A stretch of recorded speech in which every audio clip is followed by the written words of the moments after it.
Okay, so we have 200 grams of all-purpose flour, half a teaspoon of salt, and then we're gonna add 100 grams of water. But first you wanna whisk it together just to combine, incorporate the salt and the flour. Yeah. And then you add the water pretty slowly. Just kind of drizzle it on the dry bits while you're mixing it. You want to just form like kind of a shaggier dough and make sure you get as much of the flour as you can combined into the whole thing. So just add a little bit of water at a time, mix it around, see what we get going.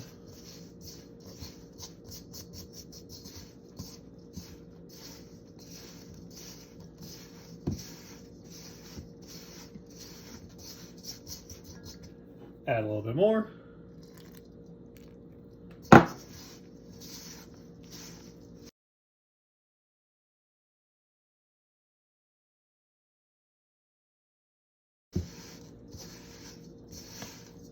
See, it's coming together for the most part.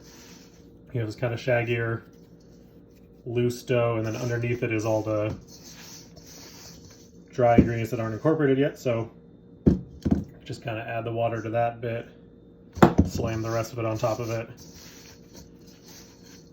mix it around some more.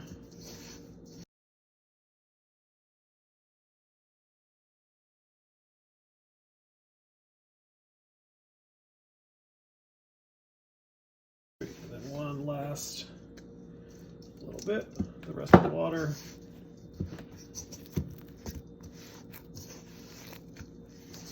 That's pretty good.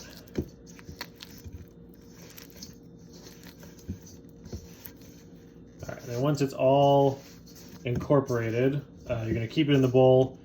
You're gonna knead it for about a minute or so, just so it really kind of toughens up a little and is one cohesive piece instead of this kind of looser ball that's happening.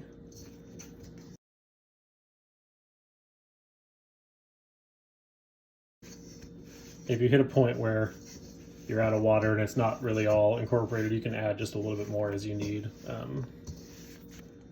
It's pretty forgiving.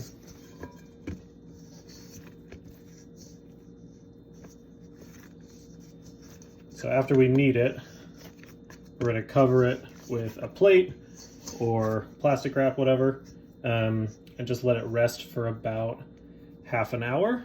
It doesn't have to be in a warm spot in your house or anything because there's no yeast, but it just has to kind of sit and do whatever dough does.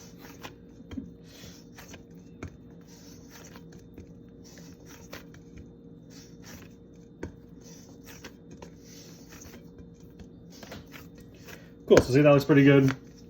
It's all one little bit, nothing's kind of falling off of it. So plop it down there, cover it, leave it alone, come back to it in about half an hour, do the rest of it. Okay, so it's been half an hour. So now we're gonna take our dough and we're gonna knead it for about 2 minutes. Take it out of the bowl. Just kind of move it around.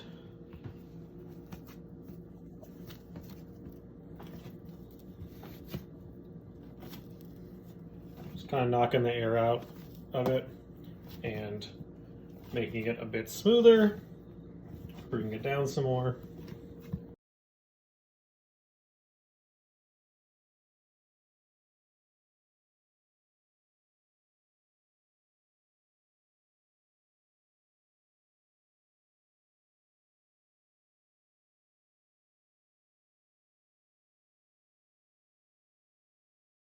So what will happen is you'll end up with a side of the dough, right, that's not as pretty as the other side. So you want to take that side and you're going to pinch it together, kind of rolling it over a little bit.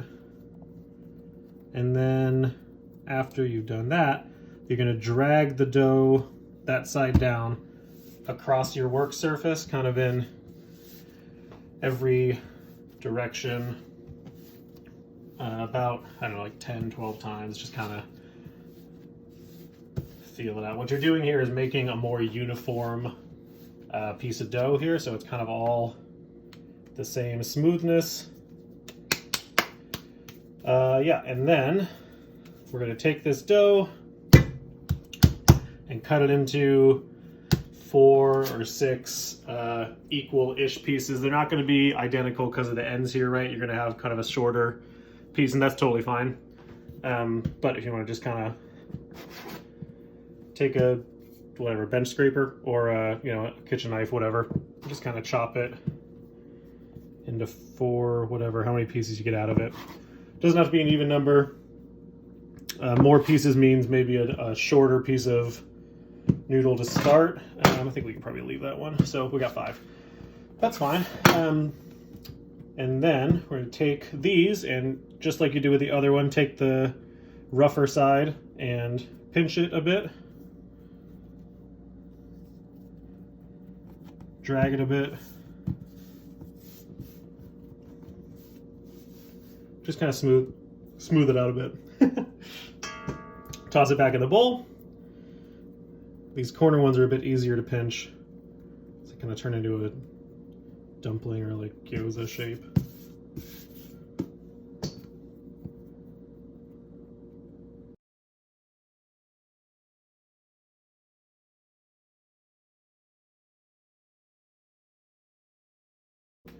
Now they're back in the bowl.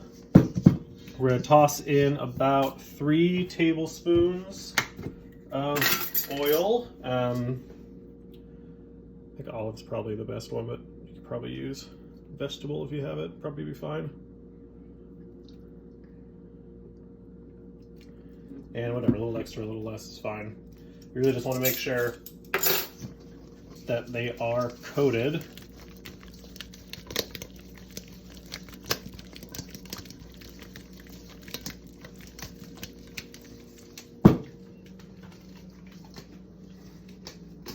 Great, and then now that that's done, we're going to cover it with saran wrap this time.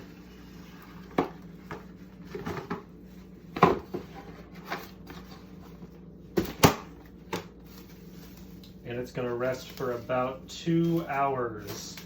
So you have to have your day free to do these.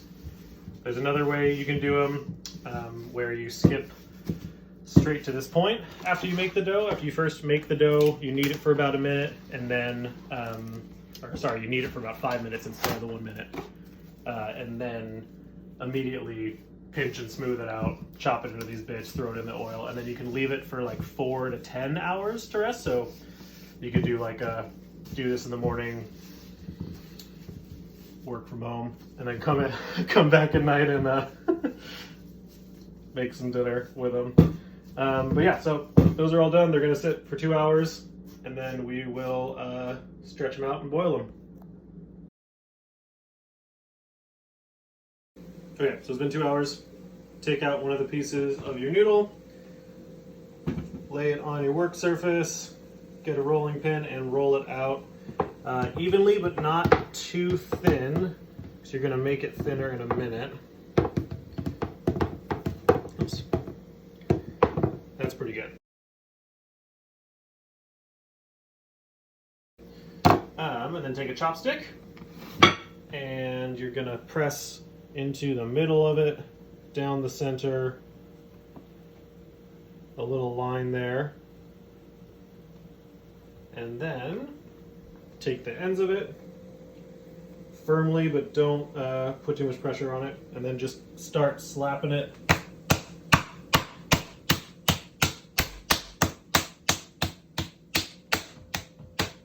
There you go.